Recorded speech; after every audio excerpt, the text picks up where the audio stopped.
लगता है पापा ऋषि कपूर ने दीपिका पादुकोण और सोनम कपूर को रणबीर की जिंदगी से फुल ऑन बाहर निकालने का फैसला कर लिया है।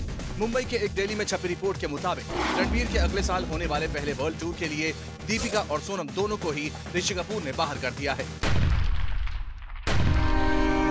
और सुनिए, इसके पीछे वजह सिर्फ करण के शो पर दीपिका सोनम का रणबीर का मजाक उड़ाना नहीं।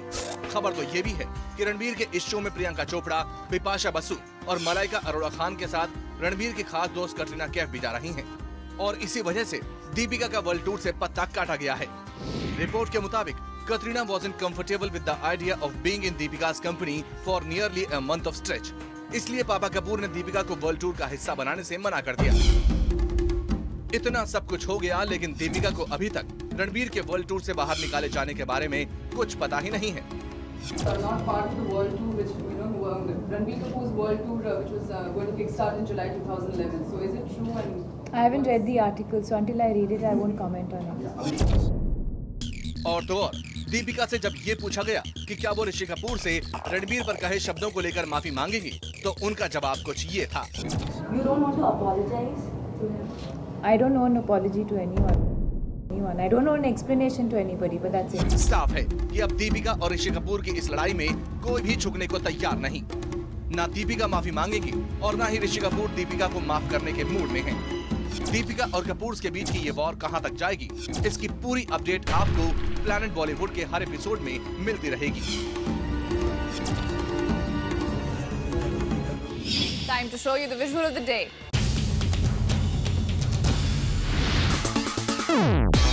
जूम को मिली आमिर खान की ये तस्वीरें उनके आने वाली नई फिल्म का लुक डिस्क्राइब कर रही हैं। इन पिक्स में आमिर नजर आ रहे हैं बिल्कुल नए अवतार में, सिर पर रुमाल, बढ़ी हुई मूछें। लगता है जैसे फिल्म के लिए अपने लुक को लेकर काफी काम कर रहे हैं आमिर खान। तस्वीरों में आमिर लिरिसिस्ट प्रसून जोशी के साथ डिस्कशन करते भी नजर आ रहे हैं। वैसे आपको बता दें कि आमिर का ये लुक उनकी आने वाली एक अननेम्ड सस्पेंस थ्रिलर फिल्म के लिए है। आमिर की इस फिल्म को honeymoon travels fame director Reema Kagti direct कर रही है और ये फिल्म खुद आमिर खान, फरहान अख्तर और रितेश सिडवानी के साथ मिलकर को प्रोड्यूस भी कर रहे हैं। फिल्म में आमिर खान के साथ 2 लीड एक्ट्रेसेस होंगी और इसकी शूटिंग जल्द ही शुरू होने वाली है। Coming up in this segment, Katrina starrer film 30 मार खान के लिए फराह खान को मिला मनोज कुमार से NOC सर्टिफिकेट। कल मुंबई में पहुंचे शाहरुख खान मीडिया से बचते नजर आए। कहीं इसकी वजह शाहरुख खान की रिसेंटली हुई बाला साहेब ठाकरे के साथ कंट्रोवर्सी तो नहीं है।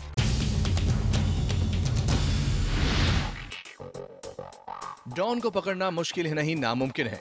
ये बात शाहरुख ने भले ही फिल्म में कही हो, लेकिन ये बात कल मुंबई एयरपोर्ट पर बन गई हकीकत। दरअसल खबर थी कि शाहरुख और प्रियंका बर्लिन से वापस आ रहे हैं, इसलिए मीडिया उनका VIP गेट पर वेट कर रही थी, लेकिन SRK ने वहां से एग्जिट नहीं की।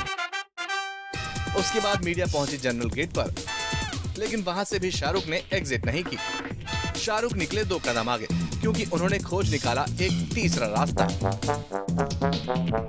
लगता है कि शाहरुख मीडिया से बचना ही चाहते थे, क्योंकि एक बार फिर बाल ठाकरे के साथ कंट्रोवर्सी हो गई है उनकी, और वो इस कंट्रोवर्सी को और नहीं बढ़ाना चाहते। ये सब बातें शाहरुख नहीं करना चाहते। शाहरुख, बाल साहब ठाकरे ने वापस एक बार आपको क्या बात करूं? बता दें कि शाहरुख ने पाकिस्तान फ्लड रिलीफ के लिए फैंस के साथ डिनर करने का प्रॉमिस किया था, जिस पर शिवसेना ने ऑब्जेक्शन किया और मीडिया इसी कंट्रोवर्सी में शाहरुख का रिएक्शन जानना चाहती थी। पर लगता है पिछली शिवसेना कंट्रोवर्सी पर खुलकर बोलने वाले SRK अब कुछ बोलने को तैयार नहीं, और शायद इसी वजह से उन्होंने ना तो गेट नंबर 1 चुना, ना ही गेट नंबर 2। उन्होंने निकाला तीसरा रास्ता। फिल्म गुजारिश के लिए सलमान खान ने बोले कुछ ऐसे वर्ड्स जिन्हें सुनकर आप शॉक्ड रह जाएंगे। अरे उसमें तो मक्खी उड़ रही थी, कोई मच्छर भी नहीं गया देखने, अरे कोई कुत्ता भी नहीं गया। जिस बयान को अभी आपने प्लैनेट बॉलीवुड में सुना, ये बयान किसी और का नहीं बल्कि बॉलीवुड के दबंग खान का है। दरअसल सलमान खान एक टेलीविजन अवार्ड सेरेमनी के दौरान फिजिकली चैलेंज बच्चों को ऑनर करने आए थे। सलमान बच्चों के साथ खूब मस्ती के मूड में थे, लेकिन तभी किसी ने सलमान से पूछ लिया कि संजय की गुजारिश पर आपका क्या कहना है। तो कैमरे के सामने सलमान ने ये कहकर गुजारिश की इज्जत उतार दी। अरे उसमें तो मक्खी उड़ रही थी, कोई मच्छर भी नहीं गया देखने, अरे कोई कुत्ता भी नहीं गया। खबरें हैं कि कुछ वक्त पहले जब संजय लीला बंसाली और सलमान के बीच रिलेशन अच्छे थे, तब सलमान ने एक हॉलीवुड फिल्म की सीडी बंसाली को गिफ्ट की थी और उसी को देखने के बाद बंसाली ने सलमान को लेकर गुजारिश बनाने का कमिटमेंट किया था। लेकिन एंड मोमेंट पर संजय लीला बंसाली ने सलमान से किया अपना कमिटमेंट तोड़ दिया। बस तभी से ही सलमान खुन्नस में थे और शायद यही वजह है कि सलमान ने बंसाली की फिल्म गुजारिश पर इतना कुछ कह दिया। संजय दत्त ने अब पॉलिटिक्स से दूर रहने की बात कही है। उनका कहना है कि उनका अब कोई कनेक्शन नहीं है पॉलिटिक्स से।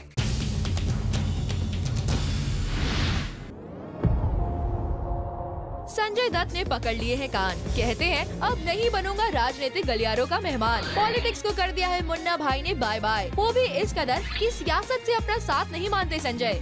मुझे पॉलिटिक्स से कोई दिलचस्पी नहीं। मैं अपनी फिल्म इंडस्ट्री में हूँ, मेरे 2 बच्चे आए हैं, मेरी बीवी है। कुछ समय पहले तक अमर सिंह के साथ कंधे से कंधा मिलाने वाले और राजनीतिक रैलियों को सपोर्ट करने वाले संजय अब अपने आप को पॉलिटिक्स से कुछ ऐसे तोड़ रहे हैं कि उन्होंने ये दावा भी कर दिया कि वो नहीं है किसी भी पार्टी की एडवर्टाइजिंग होर्डिंग। ना मैं वहाँ कोई पार्टी इंडोर्स करने गया था और ना ही मैं पॉलिटिक्स में हूँ। और यही विनती करूँगा अमर सिंह जी को कि ऐसे मंच पे मुझे वापस नहीं जाना। संजय ने यू टर्न लिया है उस इंसिडेंट के बाद जिसमें अमर सिंह ने डॉन छोटा राजन से संजय के संबंधों को इनडायरेक्टली सामने लाया था। इसके तुरंत बाद संजय ने एक प्रेस कॉन्फ्रेंस की और पकड़ लिए अपने काम। होप संजय अब आप समझ गए होंगे कि जिसका काम उसी को साजे। खबर थी कि देवानंद से रोहन सिप्पी ने सॉन्ग दम मारो दम के राइट्स लेने की बात की है, लेकिन देवानंद बता रहे हैं इन सब बातों को झूठा। वो तो कहते हैं कि रोहन सिप्पी को वो जानते तक नहीं। पिछले दिनों आई थी एक खबर कि legendary actor Dev Anand has given the remake rights of his cult song Dum Maro Dum to Rohan Sippy for his upcoming film. खबर ये भी थी कि रोहन एक्चुअली met देव साहब and tried to convince him. लेकिन जब जूम इस खबर की तह तक पहुंचा तो कुछ और ही सामने आया, क्योंकि देव साहब तो सॉन्ग के राइट्स देने की बात को सरासर झूठ बता रहे हैं। This is not true because Dum Maro Dum is an internationally acclaimed super duper song. How can they work on something which is born out of my own inner creation? I will not allow it. And even they've said that they took my blessings, which is not right. इतना ही नहीं, उन्होंने तो ये तक कह दिया, मिलना तो दूर की बात है, वो तो ये भी नहीं जानते कि रोहन सिप्पी कौन है। I don't even know him. Can you beat it? I've never unfortunately met him. Rohan Sippy से देवानंद मिले भी नहीं, लेकिन खबरों की माने तो रोहन सिप्पी डंके की चोट पर ये बात बोल रहे हैं कि उन्होंने सॉन्ग के राइट्स ले लिए हैं। It's not at all right. Anil Kapoor ने अभय देओल पे साधा निशाना, कहा कि उनकी डॉटर की फिल्म आयशा को चिक फ्लिक बताकर फिल्म की पब्लिसिटी ही कर रहे हैं। बॉलीवुड की पटरी पर अनिल कपूर की आयशा नहीं दौड़ी तो इसकी खुन्नस अब अनिल कपूर इस तरह निकाल रहे हैं। जी हां, अनिल कपूर की प्रोडक्शन कंपनी की सोनम और अभय देओल स्टारर आयशा को लेकर अपनी नाराजगी जताने वाले अभय देओल को अनिल ने आड़े हाथों ले लिया है। जूम से खास बातचीत में अनिल ने अपने दिल की भड़ास निकालते हुए कहा कि अभय तो अभी इंडस्ट्री में नए हैं, इसलिए ऐसी बातें कर रहे हैं। You know, it takes time for everybody to take, because I was not here, but I heard that he did say that, but it's usually because he's a newcomer, obviously. दरअसल पूरा बखेड़ा तब खड़ा हुआ जब इस साल सोनम और अभय स्टारर फिल्म आयशा रिलीज के लिए तैयार थी। उसी वक्त अभय का मीडिया में ये बयान आया था कि वो अनिल कपूर की इस फिल्म से खुश नहीं है, क्योंकि उनके लिए फिल्म में करने लायक कुछ था ही नहीं। और तो और खबर तो यहाँ तक थी कि फिल्म में अनिल की बेटी सोनम कपूर की ड्रेसेस अभय की फीस से ज्यादा महंगी थी। अब ऐसे में अपने जॉनर में काबिल और वर्सेटाइल एक्टर अभय के लिए कहना लाजमी था, और अभय ने उस वक्त अपनी ये शिकायत दुनिया के सामने जाहिर भी की थी। अब तक तो अनिल इस पूरे मामले पर चुप रहे, लेकिन जूम के बूम के सामने बॉलीवुड के लखन चुप न रह सके और आखिरकार दिल का गुबार निकाल ही दिया। But I'm happy that he is still promoting the film, A different way that he's promoting it in a negative way, but at least he's promoting it. साफ है कि अनिल को अपनी फैशनेबल बेटी सोनम की फिल्म की बुराई किसी कीमत पर बर्दाश्त नहीं, फिर चाहे उसका बॉक्स ऑफिस पर हश्र जो भी हुआ हो। लेकिन इतना बता दे अनिल कि दुनिया उसी को सलाम करती है जिसकी एक्टिंग में दम होता है, और ये आपसे बेहतर कौन जानता है। धक धक गर्ल माधुरी दीक्षित भी आ गई हैं सोशल नेटवर्किंग साइट पर, और सिर्फ एक ही दिन में उनके बन गए हैं 10,000 से भी ज्यादा फैंस। बॉलीवुड की धक धक गर्ल और dancing diva Madhuri Dixit finally social networking site पर आ गई हैं। माधुरी ने भी लोगों से जुड़ने के बाद अपना पहला ट्वीट ये लिखा, For all my fans, finally I have joined Twitter. Love माधुरी।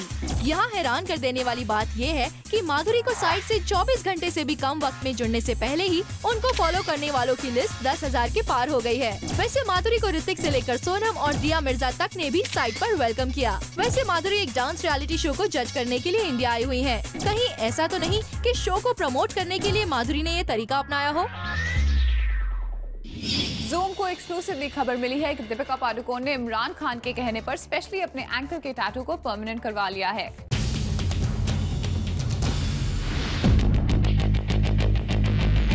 हम इस कंट्रोवर्शियल आर के टैटू की बात नहीं कर रहे, हम तो बात कर रहे हैं उस टैटू की जो दीपिका ने अपने एंकल में बनवाया है। दरअसल दीपिका का ये टैटू पहले टेम्परेरी था, जिसे दीपिका ने शौक में बनवाया था। लेकिन जब दीपिका का ये टैटू इमरान ने देखा तो उन्हें ये बहुत पसंद आया। इतना ही नहीं, इमरान को दीपिका के एंकल के ये टैटू इतना भाया कि उन्होंने दीपिका से इसे परमानेंट करने की रिक्वेस्ट ही कर डाली। वेल, फिर क्या था, इमरान की रिक्वेस्ट पर दीपिका ने अब इस टैटू को परमानेंट करवा लिया है और ये खबर एक्सक्लूसिवली पता चली है ज़ूम को। वेल, दीपिका, आपने टैटू तो परमानेंट करवा लिया, लेकिन आपके उस परमानेंट टैटू का क्या, समझ रही हैं ना आप? Now we show you a few hot pics of the Ghajini girl Asin, जिसमें असिन लग रही है बिल्कुल मार्लिन मनरो की तरह। गजनी में सिंपल सी गर्ल नेक्स्ट डोर की इमेज में नजर आने वाली असिन का नया रूप है ये तस्वीरें हैं असिन की एक पॉपुलर मैगजीन के लिए किए गए फोटोशूट की, जिसमें असिन लग रही हैं काफी स्टनिंग और different. Less wrap around backless dress, हाथों में डायमंड बैंगल्स और फैशनेबल इयररिंग्स। वेल, असिन का ये लुक देखकर तो लगता है कि असिन भी ग्लैमर की दुनिया में एंट्री ले चुकी हैं। और एक बात, असिन का ये लुक किससे इंस्पायर है ये जानना नहीं चाहेंगे? जी हाँ, असिन को इस रूप में देखकर एक ही हॉलीवुड एक्ट्रेस की तस्वीर सामने आई, अपने जमाने में हॉलीवुड को दीवाना बना चुकी मैरिलिन मोनरो की। वैसे असिन इंस्पिरेशन कोई बुरी बात नहीं, लेकिन ओरिजिनलिटी की बात कुछ और ही होती है।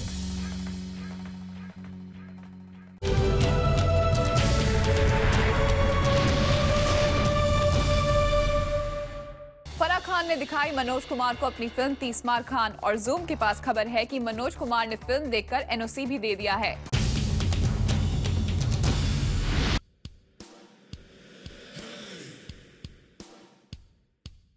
बॉलीवुड को 30 मार खा देने वाली फराह खान अपने कदम फूक फूक कर रख रही हैं। अपनी लास्ट रिलीज ओम शांति ओम में कई दिक्कतें खड़ी करने वाले मनोज के पास फिर जा पहुंची है फराह, मगर इस बार माफी मांगनी नहीं बल्कि मनोज कुमार को अपनी फिल्म 30 मार खा दिखाने। फराह ने मनोज की फिल्म उपकार से लिया है 30 मार खा में एक गाना, सोचा बाद में बवाल हो इससे पहले ही ले लिए जाए safety measures. Akshan, we went there, we showed him everything and he was very happy. Manoj Kumar और फराह की मीटिंग पिछली बार की तरह कड़वाहट पैदा करने की बजाय फराह के चेहरे पर मुस्कान दे गई। फराह खुश हैं क्योंकि मनोज ने उन्हें दे दिया है नो ऑब्जेक्शन सर्टिफिकेट। इस टाइम हमने मनोज कुमार जी से एनओसी भी लिया है, नो ऑब्जेक्शन सर्टिफिकेट, क्योंकि हमने सिर्फ उनका एक गाना यूज किया है फिल्म में, उपकार फिल्म का गाना। ये तो वाकई काबिले तारीफ है फराह। आखिर लास्ट टाइम ओम शांति ओम में मनोज की वजह से आपको माफी तो छोड़िए, कोर्ट कचहरी के चक्कर भी लगाने पड़े थे। इसके बावजूद 30 मार खा में मनोज को इनडायरेक्टली इन्वॉल्व कर आपने 30 मार खा वाला काम तो कर ही दिया, मगर उन्हें फिल्म के रशेस दिखाकर एक सेफ साइड भी ले ली। फिल्म चक दे की हीरोइन विद्या मलावडे को जरूरत है संजय दत्त की, क्योंकि ज़ूम के जरिए वो संजय से कर रही है उनके करियर को लिफ्ट करने की गुजारिश। विद्या मालवडे, कुछ याद आया? ये वही एक्ट्रेस है जिन्होंने शाहरुख खान के साथ चक दे इंडिया की थी और संजय दत्त के साथ की थी किडनैप। वेल, फिलहाल विद्या का करियर ऑलमोस्ट किडनैप है, तभी तो वो अपने करियर को चक देने के लिए कर रही हैं संजय दत्त से गुजारिश। विद्या ने बात शुरू की अपने और संजय दत्त के रिलेशनशिप की बातों से। Sanjay Dutt, gentle giant, because he's so, he's deadly Dutt as they call him, and then he's such a softie at heart. फिर उन्होंने कुछ तारीफ की उनकी वाइफ मान्यता दत्त की। I adore his wife as well, and now of course the two little babies. So yeah, they're quite a part of my sweet little gang. और finally विद्या की जुबान पर आ ही गई बुबा कि अपने करियर को लिफ्ट करने के लिए वो चाहती हैं संजू बाबा का support. I think I'm going to get to that. I'm going to ask Sanjay that to now help me as well. Now help me as well. विद्या, आप संजय को सिर्फ बाकी स्टार्स की तरह प्लैनेट बॉलीवुड देखने के लिए बोली, क्योंकि अगर संजय बाबा हमारा शो देखेंगे तो उन तक आपके करियर को लिफ्ट अप कराने की खबर खुद ब खुद पहुँच जाएगी।